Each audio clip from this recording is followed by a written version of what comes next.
প্রথমত আমাদেরকে সজাগ থাকতে হবে যাতে কোভিড-19 গ্রাস না করে। আগামী নবদ্বীপবাসীর মধ্যে সুরক্ষিত থাকতে হবে এবং অঙ্গীকার করতে হবে। আজকে বাজারের পরিস্থিতিগুলো কিরকম? বিভিন্ন বাজার থেকে অঞ্চলগুলো আমরা ঘুরে দেখি, প্রতিদিন হাজার হাজার লোক সমাগম হচ্ছে, কোনো মাস্ক নেই। তাহলে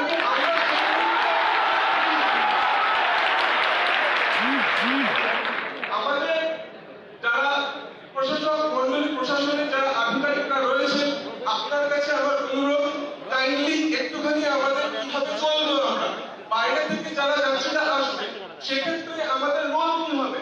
যারা বাইরে যাত্রীরা আসবে তাদেরকে রিটার্ন ব্যাক করে দেওয়া হবে কিনা, তাদেরকে নবদ্বীপে ঢুকতে দেওয়া হবে কিনা, আগামী দিনে নবদ্বীপ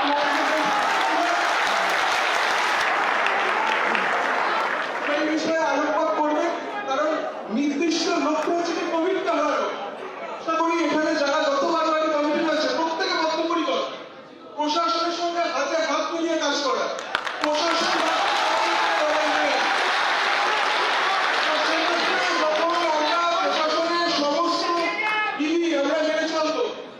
যেখানে প্রশ্ন কোভিড-19 সেখানে আমার মনে হয় সার্বিকভাবে একটি প্রোটোকল দেওয়া উচিত।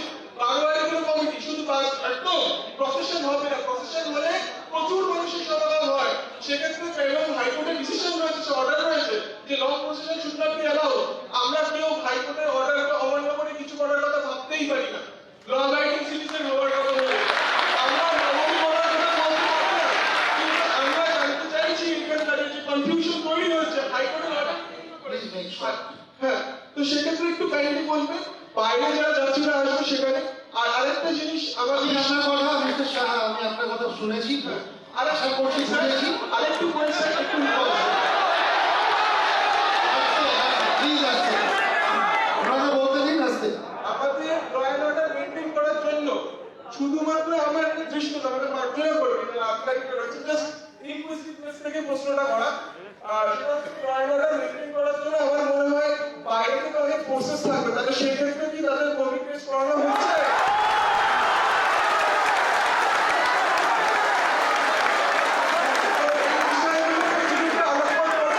আমাদের আগামী দিনে আমাদের পথ চলবে কি করে, প্রশাসনের সঙ্গে কিভাবে সমন্বয় মেনটেন করে আমরা কিভাবে কোভিড সিচুয়েশনে মোকাবিলা করতে পারবো সেই বিষয়ে আমরা সঠিক দিশা এবং আলো পাবো। এই বলে আমার সংক্ষিপ্ত বক্তব্য শেষ করছি।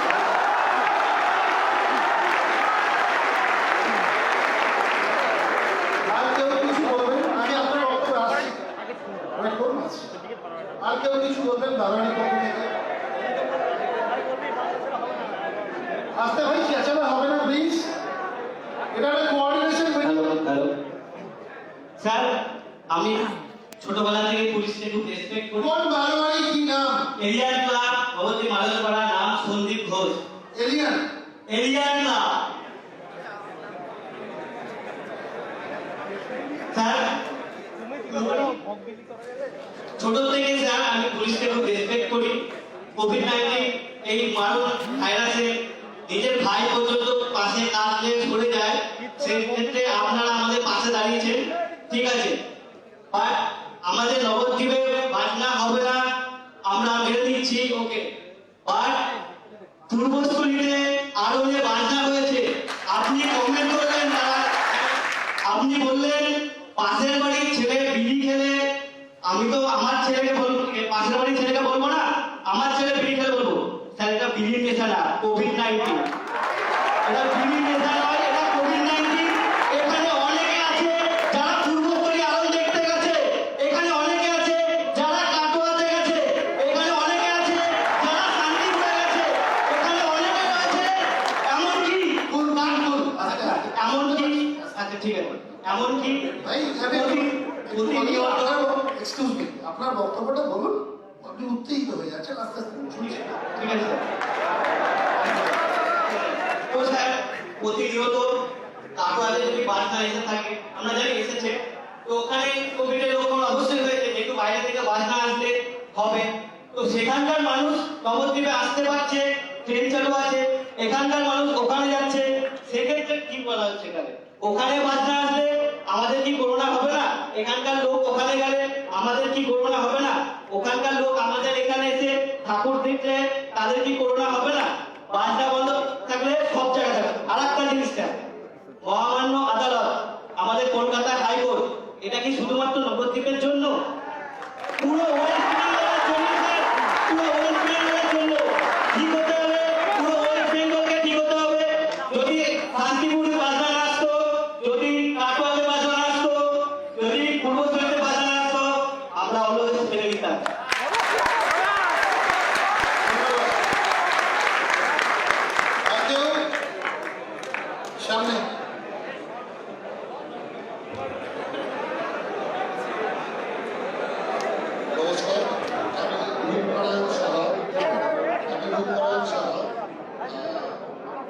গঙ্গা বারোয়ারি ষষ্ঠতলা গঙ্গা মাতা বারোয়ারি পক্ষ থেকে বলছি। আমাদের ঠাকুরটা একদম রাস্তার উপরে নেই, রাস্তার উপরে। তো আমার সকলকে প্রথমে রাষ্ট্রপতির শুভেচ্ছা জানাচ্ছি, আইসি সাহেব, এসপি সাহেব, মঞ্চে উপস্থিত বিধায়ক মহাশয়, চেয়ারপারসন যারা আছেন সবাইকে ধন্যবাদ জানিয়ে আমি একটা কথা বলতে চাইছি, ছোট্ট কথা, যেটা সমন্বয় সভা। মনে হয় আমার ব্যক্তিগত মতামত এবং আমার মনে হয় আমার বারোয়ারির পক্ষ থেকে বলা উচিত, প্রত্যেকটা বারোয়ারিকেও যেমন বলা উচিত, প্রশাসনকেও বলা উচিত, যে সমন্বয় রেখে সবকিছু সিদ্ধান্ত নিলে আমার মনে হয় সুস্থভাবে রাস্তা সম্পন্ন করা যায়। ধন্যবাদ। আর কেউ আসতে ভাই ভাই এটা একটা কোঅর্ডিনেশন মিটিং হচ্ছে। এখানে মঞ্চে সুপারিনটেন্ডেন্ট পুলিশ আছেন, এমএলএ আছেন, বিডিও আছেন, অ্যাডিশনাল এসপি আছেন। অ্যাটমসফিয়ারটাকে বজায় রাখার দায়িত্ব আমাদের। হতেই পারে একটু হতেই পারে আমার বক্তব্যের সাথে আমাদের বক্তব্যের সাথে আপনারা একমত নন, হতেই পারে, কিন্তু অ্যাটমসফিয়ারটাকে এমন জায়গায় নিয়ে যাবেন না কালকে আমাদের নিজেদেরকে নবদ্বীপের মানুষের বলতে গেলে ভাবতে হবে। বলুন। নমস্কার, মঞ্চে উপস্থিত সকলকে আমার নমস্কার, প্রণাম। সমস্ত ক্লাবের কর্মকর্তাদের নমস্কার, প্রণাম। কোন ব্যাপারে? আমরা প্রণাম প্রাঙ্গণ মহিষমর্দানী মাতা রয়্যাল সোসাইটি পরিচালিত প্রণাম প্রাঙ্গণ থেকে বলছি, মৃত্যুঞ্জয় প্রামাণিক সেক্রেটারি। আমাদের সংক্ষিপ্ত বক্তব্যের মধ্যে আপনার বক্তব্য সবই শুনলাম। আমি পুজোর আগের দিন আমরা একটা সাংস্কৃতিক অনুষ্ঠান করতাম, সেটা করছি না। সে জায়গায় শ্রী শ্রী চৈতন্য মহাপ্রভুর একটা মূর্তি বাবা শনিবেদির পাশে বসিয়ে ওখানে একটা প্যান্ডেল করে আমরা আধুনিক কীর্তনের একটা অনুমতি প্রশাসনের কাছে চাইছি এবং মহাপ্রভুর প্রসাদ বিলির জন্য ক্ষুদ্র একটি প্রচেষ্টার অনুমতি চাইছি। এবং আমরা যে জায়গায় পুজো করি সেই জায়গায় আমাদের চারবারের বিধায়ক যেভাবে ইলেকট্রিফিকেশন আন্ডার কেবলিং করেছেন, তা সত্ত্বেও আমরা যে জায়গায় প্রমাদানায় পুজো করি সেই জায়গায় একটা হাই টেনশনের লাইনের একটা ভয় ভীতি থেকেই যায়। সেখানে যদি ইলেকট্রিক আধিকারিকের কাছে আমার অনুরোধ, যদি একটা অ্যাসিস্ট্যান্ট টেকনিশিয়ান থাকে তাহলে বোধহয় আমাদের ভয় ভীতি থেকে একটা সেফগার্ড থাকি।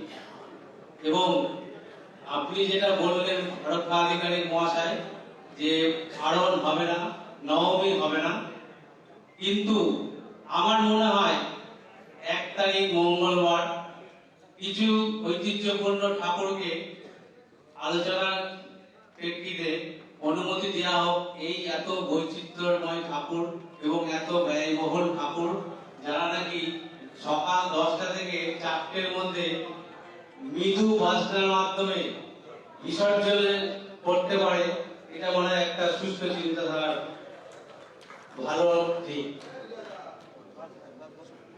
ধন্যবাদ। আচ্ছা বলবেন, সামনে আসো।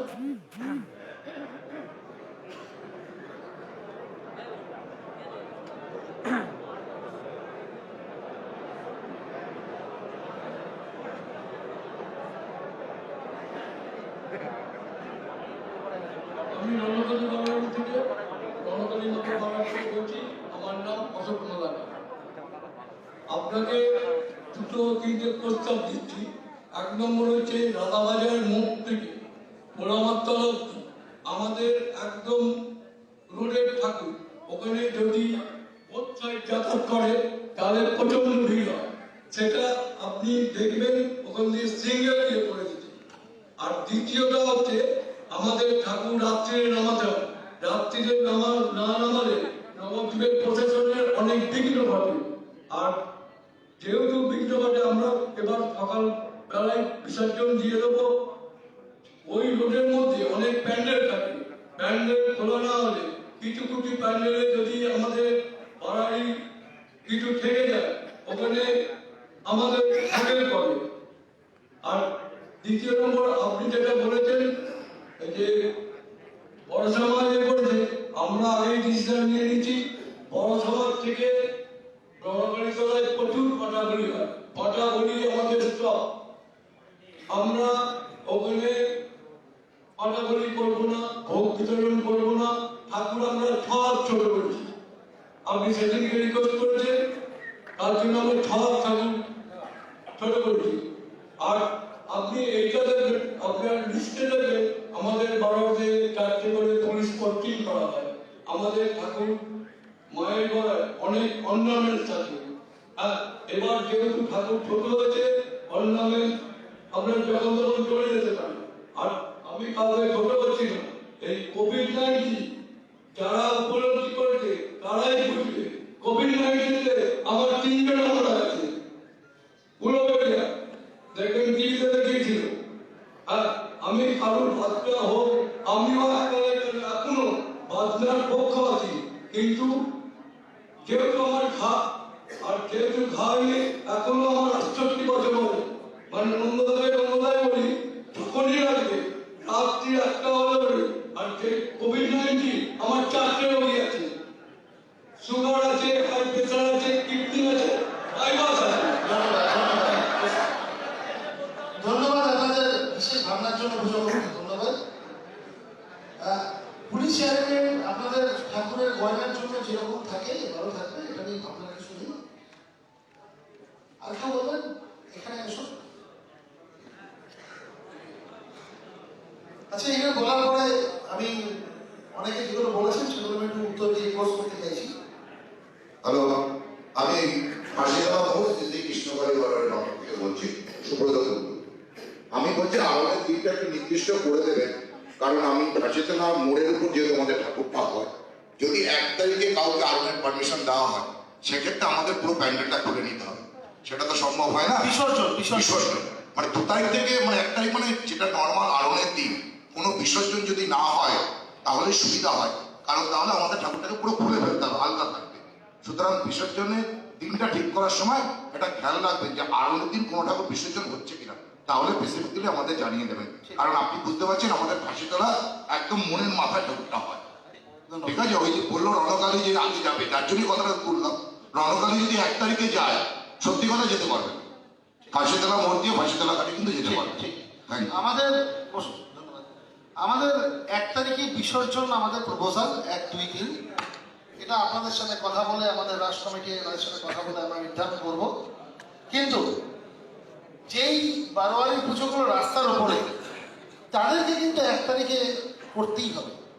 কারণ তারা যদি মনে করে 2 তারিখে করবে, তাহলে কিন্তু 1 তারিখে কেউ যেতে পারবে না। এরকম সারা নবদ্বীপে বেশ কিছু বারোয়ারি আছে, দেখতে গেলে হয়তো 15 থেকে 20টা হতে পারে। তো তাদের কাছে বিশেষ অনুরোধ, তারা কিন্তু সেভাবেই ভাবনা চিন্তা শুরু করুন। কারণ রাস্তার উপরে যে বারোয়ারি আছে তারা যদি না সরিয়ে নেয় ঠাকুর, তারা যদি 1 তারিখে বিসর্জন না দেন, তাহলে কিন্তু বাকি সেই রাস্তা দিয়ে আর কোনো বিসর্জন সম্ভব হবে না। আচ্ছা, মোটামুটি আমরা শুনলাম আমাদের যারা রাস বারোয়ারি যারা আছে তাদের বেশিরভাগের বক্তব্য উঠে এসছে আমাদের সৌরদীপ সাহার বক্তব্যের মাধ্যমে। তা আশা করছি আর কারণ নতুন করে কিছু বলার নেই। তাহলে আমি আবার যারা বলেছেন তাদের উত্তর দেওয়ার চেষ্টা করছি এবং তারপর মিটিংটাকে প্রসিড করছি। হ্যাঁ, আচ্ছা বলুন।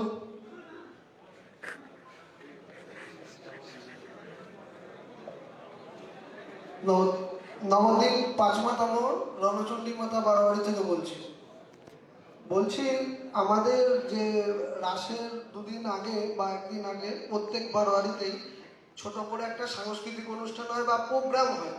যারা নবদ্বীপের শিল্পীরা আছে, গান বাজনা করে তাদের জীবন চলে।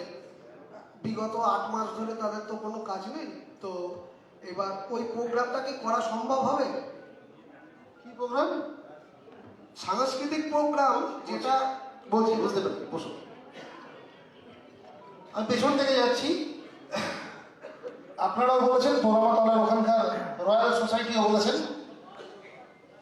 কোনো রকম সাংস্কৃতিক অনুষ্ঠান করার পারমিশন এবছর দুর্গাপুজোর থেকেই নেই। রাসের ক্ষেত্রে একই নিয়ম প্রযোজ্য। সাংস্কৃতিক অনুষ্ঠান এবছর রাসে করা যাবে না, যেই কারণে আমাদের মেলা হচ্ছে না। আমাদের নিশা ক্লাবের মেলাটাও এবছর বন্ধ আছে, বা আরও যে মেলাগুলো যারা হয়ে থাকে, যারা করে থাকে, সেগুলো বন্ধ থাকছে। পিকচার যেটা উঠে এসছে আমি সেগুলো শুনলাম।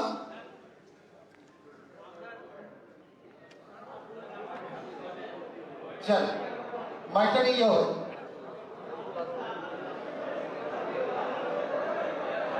আপনি তো বলেছেন বলো। আমি বলেছি আমার অনুরোধ, বিনীত অনুরোধ, আমরা যেহেতু প্রাঙ্গণে পুজো করি, ওখানে একটা মহাপ্রভু শ্রী চৈতন্য ধামে বড় শুনেছি আপনার বক্তব্য শুনেছি। আমরা আপনার মহাপ্রভু কীর্তন করবেন, ওখানে স্ট্যাচু বসাবেন তো? ওইটারই অনুমতি আমি শুনেছি, আমি পুরোটা শুনেছি। তবুও বলছি, ধন্যবাদ, নমস্কার। হ্যাঁ নমস্কার। তবুও বলছি এবছর কোনো রকম সাংস্কৃতিক অনুষ্ঠান করার পারমিশন নেই, কোনো পারমিশন আমরা দিচ্ছি না। কোনো রকম সাংস্কৃতিক অনুষ্ঠান পূজা মণ্ডপে বা তৎসংলগ্ন এরিয়াতে। ধন্যবাদ। আপনাদের বক্তব্যে উঠে এসছে, আমি আগেই বলেছি, উদাহরণ পূর্বস্থলীতে কিছু ঘটনা ঘটেছে, কালী পুজো বা কোনো একটি পুজো সংক্রান্ত, আমি জানি না, নিশ্চয়ই ঘটেছে। তো সেখানে হলে এখানে নয় কেন? খুব সঙ্গত প্রশ্ন, আপনার মনে প্রশ্ন থাকাটা খুব স্বাভাবিক। আপনি খুব সঠিক প্রশ্ন করেছেন, কিন্তু একটা জিনিস বলি, আমি উত্তর দিচ্ছি। আমরা প্রশাসনের পক্ষ থেকে যে সিদ্ধান্তগুলো নেওয়া হয়েছে, এই সিদ্ধান্তগুলো পুরোটাই মহামান্য হাইকোর্টের নির্দেশকে মাথায় রেখে নেওয়া হয়েছে। হতে পারে আপনাদের কারোর এই সিদ্ধান্ত পছন্দ হচ্ছে না, হতেই পারে। আপনারা আমাদেরকে অনুরোধ করছেন, অনুরোধ নিশ্চয়ই করবেন। আমরাও খুব আন্তরিকভাবে চেষ্টা করবো অনুরোধগুলো শুনে আপনাদের পাশে যদি দাঁড়াতে পারি চেষ্টা করব। কিন্তু কিন্তু আমাদের বাধ্যবাধকতা আছে, আমরা যারা প্রশাসনে আছি, কি পুলিশ প্রশাসন কি সিভিল অ্যাডমিনিস্ট্রেশন, বিডিও সাহেব আছেন, উনিও বলবেন, আমাদের কিছু বাধ্যবাধকতা আছে। আমাদের চাকরিটি অনেক জায়গায় বাধা আছে, বিশেষ করে কোর্ট, সে হাইকোর্ট হোক, লোয়ার কোর্ট হোক, সুপ্রিম কোর্ট হোক। তা আমরা প্লিজ, আমরা কিন্তু সব শুনেছি, একটু দয়া করে শুনুন। আপনাদের যদি মনে হয় যে এই নির্দেশাবলী বা আমাদের সিদ্ধান্ত এগুলো ঠিক নয়, এগুলো নিয়ে কারোর মতান্তর থাকতেই পারে, ওয়েলকাম। আমি বলছি না কেন মতান্তর করছেন, একবার বলছি না, বলবেন, নিশ্চয়ই বলবেন, করবেন। আমার বক্তব্যকে রেকর্ডিং করতে পারেন, নিশ্চয়ই করেছেন, না করলে করে নিন। আমাদের যে সিদ্ধান্ত সেটা মহামান্য কলকাতা হাইকোর্টের যে নির্দেশাবলী, দুর্গা পূজা এবং পরবর্তীকালীন বিভিন্ন ধর্মীয় আচারের সময় তার নিরিখে আমাদের এই সিদ্ধান্ত। যদি কারোর মনে হয় এই সিদ্ধান্ত পছন্দ হচ্ছে না, আপনারা নিশ্চয়ই মহামান্য হাইকোর্টের দ্বারস্থ হতে পারেন, আমার বক্তব্য রেকর্ডিং করতে পারেন, দ্বারস্থ হতে পারেন। সেক্ষেত্রে যদি আমরা কোনো বিশেষ হাইকোর্টের কাছ থেকে আমরা কোনো কিছু পাই, আমরা নিশ্চয়ই আমরা as per guideline and direction of honourable high court, আমরা নিশ্চয়ই আমাদের সিদ্ধান্ত আবার হাইকোর্ট যেমন বলবেন, আদালত যেমন বলবেন, আমরা সেভাবে করবো। ধন্যবাদ। সৌরদীপ বাবু, আমি আপনার কথা শুনেছি, আমি আপনার সবগুলো, অনেকগুলো বক্তব্য ছিল, তারপর চিৎকার হচ্ছিল, হাততালি হচ্ছিল, আমি কাউন্ট লিখে দিতে পারিনি। প্রথম প্রশ্ন হচ্ছে, এটা আমি আপনাকে রিকোয়েস্ট করবো, আমি আপনাকে পার্সোনালি চিনি, জানি বলেই কথাগুলো বলছি।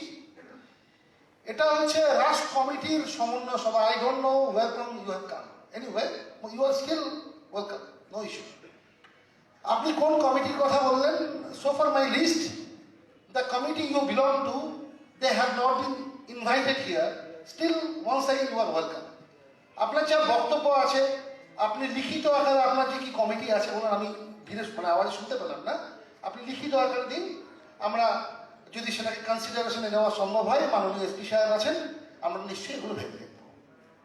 আমার ভালো লাগছে সৌরদীপ বাবু, খুব ব্যক্তিগত বিষয় তাও বলছি, আমি একটু অবাক হলাম যে সৌরদীপ বাবু আখেরে যেটা করলেন, as because he is an advocate, উনি একজন advocate, ultimately he is advocating in favour of যে দাবি বাজনা, আমার ভালো লাগছে। অথচ এই সৌরদীপ বাবু, if I am not wrong, এই কোভিডের প্রথম দিকে সব থেকে ভুক্তভোগী উনি। আমার আমি ব্যক্তিগত ব্যাপার একটু বলছি, আমি ক্ষমা চেয়ে নিচ্ছি সৌরদীপ বাবু, এবং এরকম না, সৌরদীপ বাবুর বাবা মারা গেছিলেন গত এপ্রিল কি মে মাসে বোধহয়, বা জুন মাসে। ওই লকডাউনের প্রথম দিকে উনি ওনার বাবাকে নিয়ে কল্যাণী হসপিটালে ভর্তি হয়েছিলেন, এবং সেই সময় লকডাউন চালু হয়েছে। উনি হসপিটালে ভর্তি করেছেন ঠিক কথা, কিন্তু উনি এবং ওনার মা কোথায় থাকবেন কোথায় খাবেন কোনো ঠিক ছিল না। আমি জানি উনি গাছের তলায় থেকেছেন, আমি জানি উনি একবেলা খেয়ে বা না খেলে কাটিয়েছেন। যাই হোক, আমার এটা ভালো লাগছে যে কোভিডের সঙ্গে লড়াই করে কোভিডকে ভুক্তভোগী যে সেও কোভিডের বিষয় মাথায় না রেখে কথা বলছেন। Maybe due to his profession, হতে পারে তার প্রফেশনাল কারণে করছেন। তো যাই হোক, আমি নিজেকে খুব সৌভাগ্যবান মনে করছি বা করেছি। সৌরদীপ বাবুর যে অব্যবস্থা ছিল, আমি এসডিপিও কল্যাণী, আইসি কল্যাণী এবং হসপিটালের সাথে কথা বলে ওনাকে কিছু সুবিধা দেওয়ার চেষ্টা করেছিলাম, সেটা উনি জানেন। তো ভালো লাগছে, ধন্যবাদ যে আপনি কোভিডের সঙ্গে লড়াই করে ফিরে এসে আপনি আবার আজকে you are advocating for this things. Anyway, আপনি লিখিত আকারে দিন, আমরা নিশ্চয়ই কনসিডারেশন রাখার চেষ্টা করব। Thank you. আমরা এবার চলে যাব, আমি মাননীয় বিডিও সাহেবকে ডেকে নেব। বরুণাশিস সরকার, বিডিও নবদ্বীপ, আমি বরুণাশিস সরকার মহাশয়কে রিকোয়েস্ট করব একটু আসতে প্লিজ। এটা মাছের বাজার নয় প্লিজ, এখানে কিন্তু সিসি ক্যামেরা আছে, এরকম ভাবার কোনো কারণ নেই। অনুরোধ শব্দটা, নিবেদন শব্দটা এখনো করছি, কিন্তু ওখানে এইভাবে রেসপন্স করলে আমরা তো মানুষ, কাটলে ভাই রক্ত বেরোয়। প্লিজ হাত জোর করছি, একটু ধৈর্য ধরে বসুন। নমস্কার।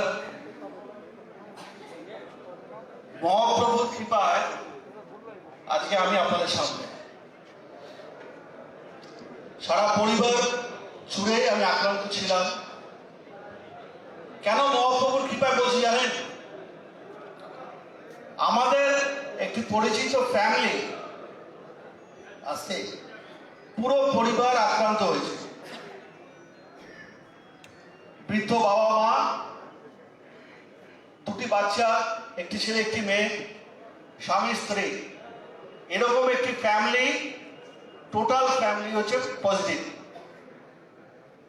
দুঃখের বিষয়, সেখানে একজন মারা গেছে, বাকিরা এখন সবাই জীবিত। কে মারা গেলেন? ফ্যামিলির আর্নিং মেম্বার, ভদ্রলোক, বয়স 43। সেখানে কিন্তু তার বয়স্ক বাবা মা আছেন, যেখানে তার বাবার বয়স হচ্ছে 68।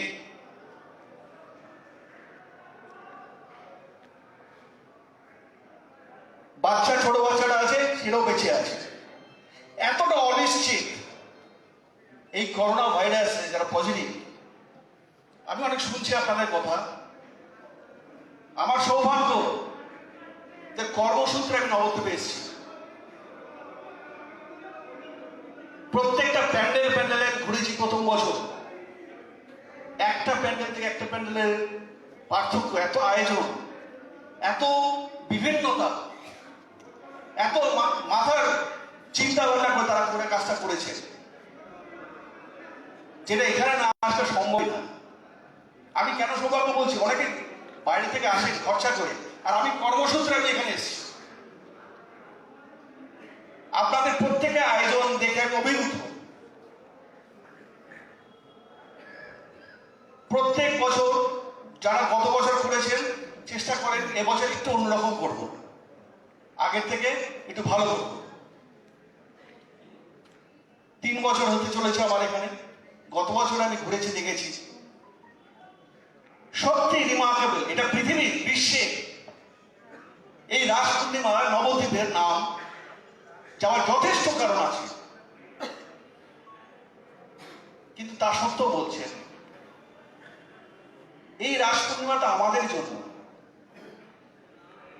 আজকে ফ্রন্ট লাইনার পুলিশ, মেডিকেল, আমাদের সিভিল অ্যাডমিনিস্ট্রেশন 23শে মার্চ যবে থেকে লকডাউন, তারও 15 দিন আগে থেকে, অনেকে জানেন, বেশিরভাগ লোক জানেন না, শুধু জানাবার জন্য বলছি। রাত্রি 2:30 আমরা রাস্তার মাঝখানে দাঁড়িয়ে আছি, জোড়াবেড়ির সামনে। কেন জানেন? বাইরে থেকে বাস ঢুকছে, আমরা দাঁড়িয়ে তখন এক এক করে নামাচ্ছি, তাদেরকে টেস্ট করা হচ্ছে থার্মাল দিয়ে, নবদ্বীপে ঢুকতে দিচ্ছি না।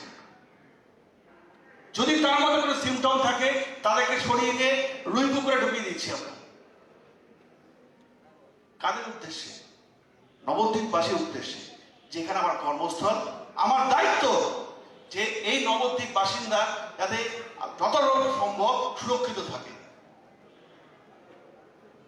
আমার 2 বছর 2 মাস হয়ে গেছে, ম্যাক্সিমাম 1 বছর থাকবো, আমি এখান থেকে চলে যাব। আইসি নবদ্বীপ করলেও এখান থেকে চলে যাবে, আপনারা কিন্তু থাকবেন। এই যে চেষ্টা চলছে, হতে পারে যে পাশের কোনো জায়গায় আরো আড়ম্বর করে কাজ করছে, হতে পারে,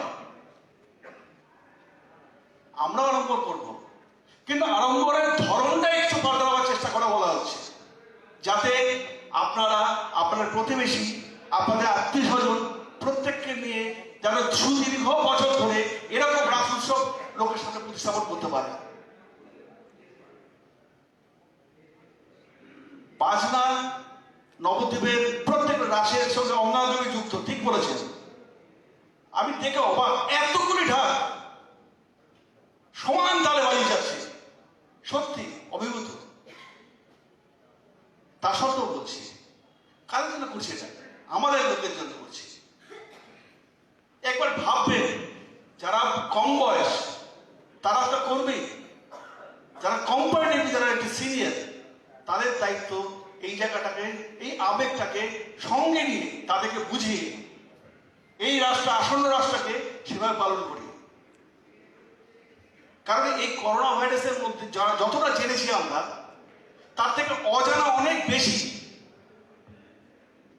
যারা ডাক্তার অক্লান্ত পরিশ্রম করে চলেছে, তারাও সঠিকভাবে বলতে পারছে না। কেন জানেন? কারণ তারাও বক্তব্য হচ্ছে, যেটুকু জেনেছি স্ট্যাটিস্টিক্স থেকে, কদিনে বয়স, করোনার বয়স কতদিন, সেটা যথেষ্ট নয় যে আপনাকে আমাদেরকে বলবে এটা করুন, এটা করবেন না। কালকে যেটা বলছে করুন, আজকে আবার বলছে ওটা করবেন না, কিন্তু ওখান থেকে দেখা যাচ্ছে এটা তো পজিটিভ হতে পারে।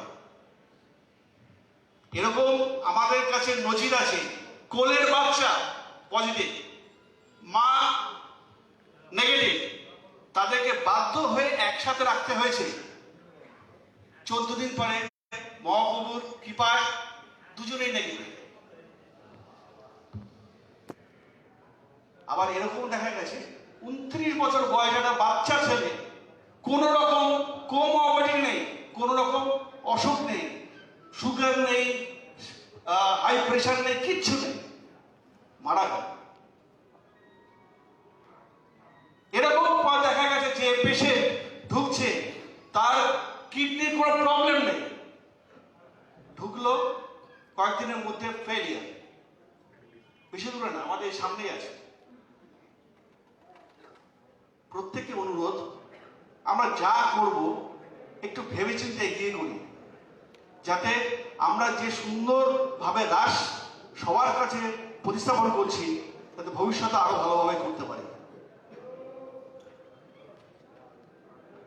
মঞ্চ উপবিষ্ট মাননীয় বিধায়ক স্যার, পৌরপতি শ্রী বিমান সাহা, ভাইস চেয়ারম্যান এবং আমাদের কাউন্সিলর বৃন্দ এবং আরো বিভিন্ন লাইন দপ্তর থেকে যারা এসছেন, প্রত্যেকে চেষ্টা করছে আমাদের এই নবদ্বীপ যেন সুরক্ষিত থাকে। আপনাদের কাছে প্রত্যেকের কাছে অনুরোধ রইল, যে পুলিশ প্রশাসন যে কথা বলছে, হতেই পারে আপনাদের সঙ্গে মিল হচ্ছে না, কিন্তু ওটাকে মিল করা যায়। একজন বললেন কাঁধে কাঁধ মিলে এগিয়ে যাব, ঠিক বলেছে, একটু ব্যালেন্স করুন, নিশ্চয়ই রাস্তা বেরোবে। দুর্গাপুজো দেখলাম আমাদের এখানে, নবদ্বীপ দেখেছি দুর্গাপুজো, যেটা ভাবা হচ্ছিল যে অনেক লোক আক্রান্ত হবে, হয়েছে, বেশি হয়েছে, কিন্তু দুর্গাপুজো যে সুন্দরভাবে নবদ্বীপবাসী পালন করেছে, আমি আশা রাখি যে রাস পূর্ণিমাটাও, রাস উৎসবটাও আপনারা সেভাবে পালন করতে পারবেন। আসন্ন রাসে শুভেচ্ছা জানিয়ে বক্তব্য শেষ করব। ধন্যবাদ, ধন্যবাদ বিডিও সাহেবকে। আমি দেখে নেব আমাদের নবদ্বীপ পৌরসভার